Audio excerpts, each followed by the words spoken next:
ஓம் சைராம், ஜெய் சைராம். என் அன்பின் பிரியமே, கடந்த ஒரு வருடமாக இருந்த உன்னுடைய ஒரு மன போராட்டத்திற்கு முடிவு கிடைக்கும் நேரம் வந்து விட்டது. உன் மனம் ஒரு வருடமாக பட்ட பாடை நான் அறிவேன். உன்னுடைய பொறுமைக்கு பலன் கிடைக்கும் நேரம் இது என் குழந்தையே. நீ இதுவரை கடந்து வந்த பாதையில் நீ பட்ட கஷ்டங்களுக்கு ஒரு முடிவு காண்பாய். யார் உன்னை கைவிட்டாலும் உன் நம்பிக்கை உன்னை கைவிடாமல் இவ்வளவு தூரம் அழைத்து வந்துள்ளது. அந்த நம்பிக்கையோடு சேர்ந்த நேர்மறை எண்ணங்களும் கூடி உன் வாழ்வின் பொன்னான தருணங்களை உருவாக்கப் போகிறது. நீ மகிழ்ச்சியாக இரு. உன் வாழ்க்கை சரியான திசையில் நகரப் போகிறது. இன்றைய தினம் உன்னால் என்னை பார்க்க முடிந்தால் நாளையே நீ கேட்டது நினைக்கும். நீ என்னை பார்த்த இந்த நொடி முதல் உன் கவலை, கஷ்டம், வறுமை, பிணி இவை அனைத்தும் உன்னை விட்டு விலகிவிடும். பிறர் உன்னை குறை கூறினாலும், உனக்கு கெடுதலே நினைத்தாலும் நீ அவர்களுக்கு நல்லதையே நினைக்க வேண்டும். நாம் எதை செய்கிறோமோ அதைத்தான் திரும்ப பெறுவோம். எல்லா சூழ்நிலைகளிலும் நீ நல்லதையே நினை, உனக்கு நல்லதே நடக்கும். உன் கோரிக்கைகளை என் செவிகளின் வழியாக நான் கேட்டுக்கொண்டே இருக்கின்றேன். உனக்காகவே நான் அவதரித்து வந்திருக்கின்றேன். உன்னை அழகுபடுத்தி வாழ்க்கை என்னும் புத்தகத்தில் நுழைத்து அதை பக்குவமாக கையாள வைத்திருக்கின்றேன். காயங்கள் இல்லாமலும் வலிகள் இல்லாமலும் வாழ்க்கையை கையாள முடியுமா? பொறுமையும் சகிப்புத்தன்மையும் வேண்டும். அகங்காரம், அகந்தை இவைகளை தவிர்த்துவிடு. அதன் பிறகு எல்லாம் உன்னால் முடியும். வாழ்க்கை சக்கரத்தில் அனைத்தையும் எதிர்த்து சந்திக்க நீ தயாராக இருப்பாய். வாழ்க்கையில் வருவது அத்தனையும் நிரந்தரமில்லை, அனைத்தும் மாயை. ஒரு நாள் உனக்கு, இன்னொரு நாள் வேறு ஒருவருக்கு. அதனால் கவலைப்படாமல் மகிழ்ச்சியோடு இருக்க பழகிக்கொள் என் குழந்தையே. உன் கோரிக்கைகள் எதுவாக இருந்தாலும் அதை கண்டிப்பாக நிறைவேற்றி நான் தருவேன். கர்ம வினைகள் உன்னை விட்டு விலகப் போகிறது. கடன் தொல்லைகள் விலகப் போகிறது. வரவேண்டியது வந்து சேரப்போகிறது. நீ எதற்காக காத்திருந்தாயோ அது நிச்சயம் நிறைவேறும். நீ விரும்பிய வாழ்க்கை, விரும்பிய வேலை இவை அத்தனையும் என் பரிபூர்ண ஆசிர்வாதத்தோடு உனக்கு கிடைக்கப் போகிறது தங்கமே. இனி நீ கொடி கட்டி பறக்கப் போகிறாய். கஷ்டப்படுகிறேன், என்னிடம் இல்லை, எப்படி தருவேன்? எதற்காக தர வேண்டும்? எதற்காக நான் செய்ய வேண்டும்? இப்படி பேசுவதை இன்றோடு தவிர்த்துவிடு. நான் இருக்கும்போது நீ கடுகளவும் கலங்கக்கூடாது. உன்னை எவரிடத்திலும் நான் விட்டு கொடுக்க மாட்டேன். எந்த நேரத்திலும் கைவிட மாட்டேன். நலமாக இருக்கிறேன், முடிந்ததை செய்கிறேன், முயற்சிக்கின்றேன், தருகிறேன் இப்படி சொல்ல பழகிக்கொள். என்னை நீ சரணாகதியடைந்தால் உன்னை நான் பாதுகாப்பேன். பொறுமையாக இரு என் தங்கமே. உன் கடந்த காலத்தை பற்றியோ தற்போதைய நிலையை பற்றியோ சிறிதும் கவலை கொள்ளாதே. காலங்கள் மாறும். மாறவில்லை என்றால் நான் மாற்றுவேன். வாழ்வில் நீ நினைத்து பார்க்காத வளமான வாழ்வை வாழ்வாய். நீ கடக்கும் பாதைகள் யாவும் உன் வாழ்வை மேன்மைப்படுத்தத்தான் நடந்து கொண்டிருக்கிறது. உனக்கு என்றுமே வழித்துணையாக நான் இருப்பேன் என் குழந்தையே. வாழ்வில் இதற்கு மேலும் நல்ல நல்ல நிலைமைகள் உள்ளது. இன்னும் பல அற்புதங்களை உன் வாழ்வில் நீ காணத்தான் போகின்றாய். பல அற்புதங்கள் உன் வாழ்வில் நடக்கத்தான் போகின்றது. இப்போது இருக்கும் எதுவும் நிரந்தரமல்ல. என்னை வழிபட ஆரம்பித்து எத்தனை நல்ல வினைகளை நீ செய்துள்ளாய். உன்னை ஏளனமாக பார்த்து நகைத்தவர்கள் முன்னிலையில் நீ கொடியாய் உயர்ந்து நிற்கப் போகிறாய். உன்னை தாங்கும் கம்பாக நான் இருக்கின்றேன். என் உயிராய் நீ இருக்கிறாய். உன்னுடைய மனநிலையில் ஏன் இந்த மாற்றம்? உன் இயல்பு நிலையிலிருந்து மாறி ஏன் இப்படி எதையும் உணராதது போல, வாழ்க்கையே மறத்து போனது போல ஏன் இந்த தோற்றம் உனக்கு? நீ நிறைய விஷயங்களை மாற்ற வேண்டியதாய் உள்ளது.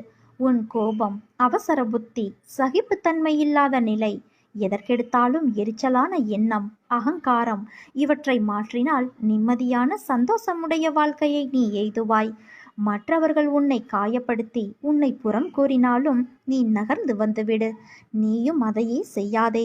பிறகு என் பிள்ளையான உனக்கும் அவர்களுக்கும் என்ன வித்தியாசம்? உன் பக்தி உண்மையானது. உன் அன்பு தூய்மையானது. அதில் எந்த குறையும் காண முடியாது. நடக்கின்ற மாயையும் கர்மாவும் தான் உன் நிலையை தாழ்த்த செய்கிறது. நீ வணங்கும் தெய்வம் நான் இருக்கும்போது உன் சூழ்நிலை எனக்கு தெரியாமல் எப்படி போகும்? உன்னை புரிந்து கொள்ளாமல் நான் எப்படி இருப்பேன்? என் அருளும் ஆசிர்வாதமும் எப்போதும் உனக்கு உண்டு.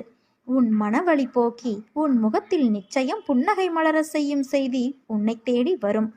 இந்த நொடியை என்னிடம் ஒப்படைத்துவிடு. ஒன்றை மட்டும் நன்றாக தெரிந்து கொள். புண்ணிய பலம் இருந்தால் மட்டுமே நீ என்னை வணங்க முடியும். எவ்வளவோ திட்டங்களை நீ தீட்டியிருக்கின்றாய். ஆனால் உன்னால் வெற்றி பெறத்தான் முடியவில்லை. என்னை வணங்கியும் உன் கஷ்டங்கள் இன்னும் தொலையவில்லை என அங்கலாய்க்கின்றாய். யார் கெஞ்சினாலும் கெஞ்சாவிட்டாலும் எனக்கு விருப்பமில்லை என்றால் நான் யாருக்கும் எதையும் தரமாட்டேன். அது மட்டுமல்ல, நீங்கள் எல்லோருமே திட்டங்களை தீட்டுகிறீர்கள். ஆனால் உனக்கு ஆதியும் தெரிவதில்லை, அந்தமும் புரிவதில்லை. உனக்கு எது நன்மை எது தீமை என்பது எனக்கே தெரியும். இந்த உலகில் எனக்கு தெரியாதது என்று எதுவுமே இல்லை. நடந்தது, நடப்பது, நடக்கப் போவது அனைத்தும் என் உள்ளங்கை நெல்லிக்கனி போல அனைத்தும் இருக்கிறது.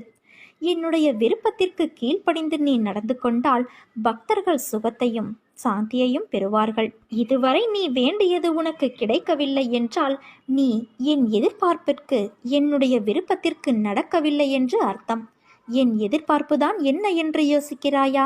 நீ எப்போதும் சலனமற்ற மனம் உள்ளவர்களாக இருக்க வேண்டும்.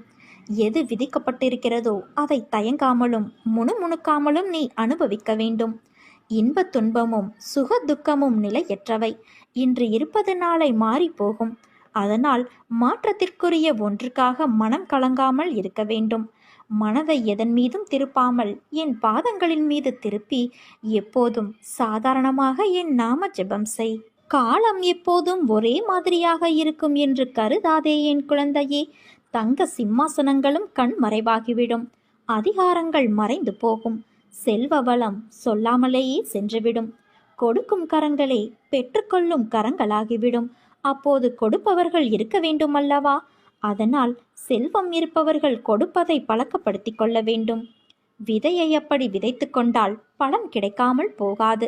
என்னுடையது எனக்கு மட்டுமே என்ற பாவத்தோடு நாட்களை கடத்தி தேவை ஏற்பட்ட போது எனக்கு யாரும் இல்லை என்று கருதினால் பிரயோஜனம் என்ன? தானம் செய்தது ஒருபோதும் வீண் போகாது. ஆறுதல் சொன்னால் அது வீணாகாது. உதவி வீணாகாது. நல்ல சொற்கள் வீணாகாது. அன்பு வீணாகாது. தேவை நேர்ந்த போது அதிக பலனை இந்த குணங்கள்தான் இறைவனின் வடிவத்தில் பிரத்யட்சமாக உன் கண்முன் வந்து நிற்கும். என்றுமே வாழ்வில் நாணயம் போல இரு பக்கங்கள் இருக்கும். ஆனால் அதில் ஏதோ ஒன்றில்தான் உனக்கென்று தேவைப்படும் பக்கம் இருக்கும். உனக்கான இடம் வரும் வரை உன் பக்கத்திற்காக நீ காத்து கொண்டு இருக்கத்தான் வேண்டும். கஷ்டம் வரும் சமயங்களில் நிலை குலைந்து போய்விடாதே. நடப்பதை ஜீரணிக்க முடியாமல் திண்டாடாதே. எதையும் நம்பி யாரும் இல்லை என்று தைரியமடைந்து பார். இறைவன் ஒன்றை எடுத்துக்கொண்டால் இன்னொன்றை தராமல் இருக்க மாட்டான் என்று நம்பிக்கை வை. அமைதியாக இந்த இன்னொன்றை தேடு. அந்த நேரங்களில் அமைதி இழக்காமல் நம்பிக்கை இழக்காமல் நீ அப்படி தேடுவாயானால் இதற்கு முன் இருந்த நிலையை காட்டிலும் உயர்வான நிலையாகவே இருக்கும். நீ செய்யும் நல்ல காரியமும் பிறரிடம் காட்டும் பரிவும் செலுத்தும் அன்பும் நல்ல எண்ணமும் பல்கி பெருகி மீண்டும் உன்னிடமே திரும்ப வரும். அடுத்தவரை பற்றி நீ நினைக்கும் விதத்திற்கு நீயே காரணம். அதற்கு அவர் பொறுப்பல்ல என்பதை நினைவில் கொள். உன் எண்ணங்கள் மறு உருவாக்கம் செய்யப்படுகின்றன. உன்னுடைய மௌனமான எண்ணங்களையும் உணர்ச்சிகளையும் குறிக்கும் உன் அகம் சார்ந்த பேச்சு உன்னிடம் மற்றவர்கள் நடந்து கொள்ளும் விதத்தில் வெளிப்படும். அனுபவிக்காமல் கர்மவினை தீர்ந்து போகாது குழந்தையே. ஜீவர்களின் கர்ம பாசம் எவ்வளவு பலமானதாக இருந்தாலும் என்னை சரணடைந்தவர்களின் தீவினைகள் சிலந்தி பூச்சி உண்டாக்கும் கயிறு போல பலவீனமாகிவிடும். ஏதோ ஒன்றை அடைவதில் மட்டும்தான் நிம்மதி கிடைக்கும் என்று நினைக்காதே. உழைப்பும் நேர்மையும் உன்னோடு இருக்கும் வரை உன்னை ஒருவராலும் வீழ்த்திட முடியாது. நீ நதி போல ஓடிக்கொண்டே இரு. உன்னோடு உன் கூடவே நான் இருக்கிறேன். ஒரு மனிதன் வாழ்க்கையை வாழ அவசியமான விஷயங்கள் இருப்பது போல வாழ்க்கையில் சந்திக்க, அதை கடந்து செல்ல, அதை எதிர்கொள்ள அவர்களுக்கு அடிப்படையான தேவை அன்பு, நம்பிக்கை, பொறுமை, நேர்மை, விடாமுயற்சி. ஒரு கடினமான சூழலை கடக்க ஒருவருக்கு நீடித்த நம்பிக்கையும் குறையாத பொறுமையும் மிக முக்கிய தேவை. உன் வாழ்க்கையில் உன்னை தலைகீழாக மாற்றும் சூழல் வந்திருக்கலாம். அது உன்னை நடுங்க வைத்து உன்னை பாடாய்படுத்தியிருக்கலாம்.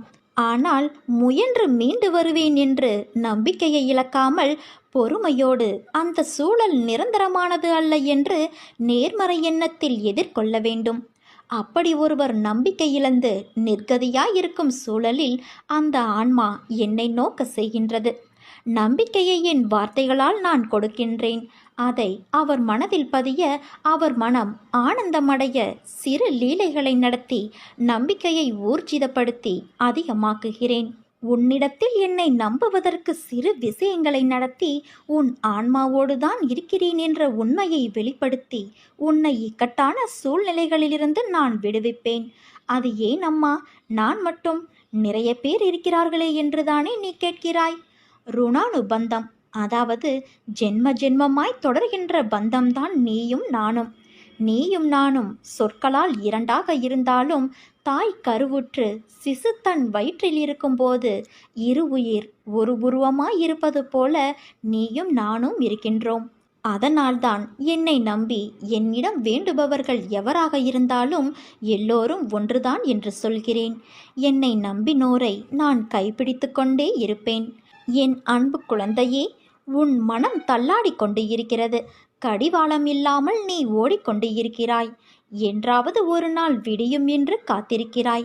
நீ அனுபவித்து வரும் துயரங்களிலிருந்தும் கடினமான சூழ்நிலைகளிலிருந்தும் விடுபட துடிக்கிறாய்.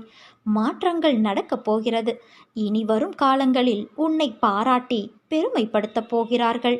நீ விரும்பிய வாழ்க்கையை வாழப்போகிறாய் குழந்தையே. உன்னுடைய தோற்றங்கள் புது பொலிவோடு அனைவரும் கவரும்படி இருக்கும். உன்னை தேடி அனைத்தும் வரப்போகிறது. நீ எப்படி வாழ வேண்டும் என்பதை உன் அன்னையான நான் எழுதி கொண்டு இருக்கிறேன். உன்னை அனைத்திலும் சிறந்து விளங்கும்படி உன் அன்னையான நான் செய்வேன். இனி கலங்காதே. எந்த சூழ்நிலையிலும் உன் அன்னையான நான் உன்னை கைவிட மாட்டேன். முடியும் என்ற அதிர்வை உன்னோடு மூச்சாக கொண்டு செல். உன்னால் எந்தவிதமான வீழ்ச்சியின் எதிர்மறையிலிருந்தும் சூறாவளியாய் மீண்டு வர முடியும். நல்ல வாழ்க்கையை வாழ நினைப்பவர்கள் காயப்படுவார்கள். ஆனால் அவர்கள்தான் வாழ்க்கையில் என்றுமே ஜெயிப்பார்கள். நீ வாழ்க்கையை ஜெயிப்பதற்காக பிறந்த என் உயிர் குழந்தை. நீ ஜெயமாக வசந்தமாக வாழ்வாய் என் குழந்தையே. நீ தூக்கி எறியப்படும் இடங்களில் உன்னை நான் மேலே தூக்கி விடுவேன். காலதாமதமாகலாம், ஆனால் உனக்கு வெற்றி நிச்சயம் என் குழந்தையே. நீ பல நாள் ஏங்கி தவித்தது நாளைய தினம் நடக்கப் போகிறது என் தங்கமே. உனக்கு உதவி செய்ய மிக முக்கியமான நபரை நான் அனுப்பி வைக்கப் போகிறேன். அவரின் வருகை உனக்கு மிகவும் உதவியாக இருக்கும். வெவ்வேறு தெய்வங்களுக்கும் ஆன்மீக குருக்களுக்கும் மரியாதை செலுத்துவது என்பது நல்லது. ஆனால் எல்லா ஞானிகளும் கூறியுள்ளபடி நம்பிக்கை என்பது இறுதியில் ஒன்றின் மீதுதான் இருக்க வேண்டும். ஆன்மீக வளர்ச்சி பயணத்தில் ஒருவர் தம் குருவை தனக்குள்ளேயே தேட வேண்டும். பாபா நமக்குள் உறுதியாக நிலைநிறுத்தப்பட்டு விட்டால் வேறெங்கு செல்வது என்ற கேள்வியே ஏன் எழப்போகிறது? வெவ்வேறு காரணங்களுக்காக வெவ்வேறு தேவதைகள் பின்னால் ஓடுவதையும் வெவ்வேறு கோவில்களுக்கு அலைவதையும் விடுத்து பாபா ஒருவரையே உறுதியாக பற்றி கொள்ளுங்கள். தனது பக்தனை எந்த சூழ்நிலையிலும் காத்தருளக்கூடியவர் பாபா. பாபாவின் வழிநடத்துதலை வார்த்தைகளால் விவரிக்க முடியாது. அதை உணர மட்டுமே முடியும். பாபாவிடம் நம்மை முழுமையாக அர்ப்பணித்து எந்த நிலையிலும் பாபா நாமம் ஜபித்து வாழ்ந்தோமானால் நம்மை சூழ்ந்துள்ள அனைத்து பிரச்சனைகளும் நம்மை விட்டு விலகி செல்வதை நாம் அனுபவத்தில் உணர முடியும். எனதன்பு குழந்தையே, நீ இழந்து போனதையும் தொலைத்து விட்டதையும் நான் அறிந்திருக்கின்றேன். நான் மௌனமாக இருப்பதற்கு காரணம் அவை உனக்கு நன்மை விளைவிக்கும் என்பதால். பிற்காலத்தில் பெரும் பலனோடும் வட்டியோடும் ஆசீர்வாதத்தோடும் மீண்டும் உன்னிடமே வந்து சேரும். உன் வேண்டுதல்கள் அனைத்தும் கேட்கப்பட்டுவிட்டது. நீ எனக்காக பொறுமையாக காத்திரு. உன் வாழ்வில் நல்லதே நடக்கும். கிளைகளை வெட்டினால் என்ன, வேர் இருக்கிறதே என்று நான் மகிழ்ச்சிப்படுவேன். துளிர்க்கும் வகையில் துணி உடையவனாவேன். அதைத்தானே வாழ்க்கை நமக்கு கற்பித்தபடி இருக்கிறதல்லவா? விடிந்த பின்பு நிலவு கண்ணுக்கு தெரிவதில்லை. அதுபோல சிலருக்கு உயர்ந்த பின்பு உதவியவர்கள் கண்ணுக்கு தெரிவதில்லை. புகழை மறந்தாலும் நீங்கள் பட்ட அவமானங்களை மறக்காதீர்கள். அது இன்னொரு முறை நீங்கள் அவமானப்படாமல் இருக்க கை கொடுக்கும். நேர்மை மிக அரிது. அது உங்களிடம் இருந்தால் இழந்து விடாமல் இருங்கள். ஆயுளின் பெருமை ஆண்டுகளில் இல்லை, நீங்கள் வாழும் முறையில்தான் இருக்கிறது. அன்பும் இனிமையும் உள்ளத்தில் இருந்தால் வாழ்வில் எங்கும் எப்போதும் எதிலும் மன நிறைவடைவீர்கள். நாம் ஒருபோதும் நம்மை உணர்வது இல்லை. அடுத்தவரை திருத்துவதில் மிக கவனமாக இருக்கிறோம். மிக மிக குறைவானவற்றையே மனிதர்கள் அறிந்து வைத்திருக்கிறார்கள். பெரும்பாலானவர்கள் தங்களுக்கு அதிகம் தெரியும் என்று அடம் பிடிக்கிறார்கள். இந்த உலகத்தில் மிகப்பெரிய பிரச்சனை என்னவென்றால், தம்மைத்தாமே புரிந்து கொள்வதற்காக எதையும் கேட்பதில்லை, பிறருக்கு பதிலளிப்பதற்காகத்தான் கேட்கிறார்கள். எந்த நாள் உங்களுக்கு உங்களுடைய மதிப்பு தெரிய வருகிறதோ அன்று முதல் பிறருடைய பாராட்டிற்கும் அவமதிப்பிற்கும் எந்த ஒரு பேதமும் தெரிவதில்லை. மற்றவன் நன்றாக இருக்கக்கூடாது என்ற எண்ணம் மனிதனின் நிம்மதியை குலைக்கிறது. தருமன் கேட்டது 5 வீடு. சரியோ தவறோ, நீதியோ அநீதியோ, தர்மமோ அதர்மமோ, 5 வீடு கொடுத்தால் துரியோதனன் ஒன்றும் குறைந்து விடப்போவதில்லை. உலகளந்த பெருமாள் பரவாசுதேவன் 5 வீடு கேட்டான். ஊசி முனை நிலம் கூட கொடுக்க மாட்டேன் என்றான் துரியோதனன். அந்த கஞ்சத்தனம் உலோபகுணம் அவன் குலத்தையே வேறறுத்தது. கொஞ்சம் விட்டு கொடுத்திருக்கலாம். அவனுக்கு எதற்கு கொடுக்க வேண்டும் என்ற முரட்டு பிடிவாதம் துரியோதனனை அழித்துவிட்டது. கெட்டவர்களிடமிருந்து பாடம் படிக்கலாம், ஆனால் அதை ஒருபோதும் நாம் செய்து விடக்கூடாது. யார் உனக்கு அதர்ம வழியில் சென்று துரோகம் செய்தாலும் நீ அவர்களுக்கு தர்மத்தின் வழியில் சென்று நல்லதை செய்து பார். உனக்கு வாழ்வில் அனைத்தும் சுகம் கிட்டும். எவ்வித தவறுகள் செய்திருந்தாலும் அவற்றை உணரும் தருணத்தில் அனைத்தையும் மன்னித்து நான் உன்னை ஆசிர்வதிப்பேன். நள்ளிரவில் எழுந்து ஏன் இந்த குழப்பம்? எதற்காக இந்த பதற்றம்? ஏன் இந்த வீணான கவலை? ஏன் இந்த துடிதுடிப்பு? அனைத்தையும் விட்டு உன் வேலைகளை பார்த்து கொண்டிரு. நான் உனக்காக வேலை செய்கிறேன். உனக்காக அவதரித்தவன் நான். உன்னை நல்லபடியாக உயர்த்த உனக்காக பாடுபட்டு கொண்டிருக்கிறேன். தயவு செய்து நான் உன்னுடன் இருப்பதை உணர்ந்து கொள் என் செல்வமே. நான் வருவதற்கு முன்பும் வந்ததற்கு பிறகும் நடந்து கொண்டிருப்பதை உணர்ந்து கொள். உன்னை எப்படி நான் கைவிடுவேன்? உன்னை அனைத்து திசைகளிலிருந்தும் நான் பாதுகாத்து கொண்டிருக்கிறேன். நான் இருக்கும் இடத்தில் எவரையும் உன்னை நெருங்க விடமாட்டேன்.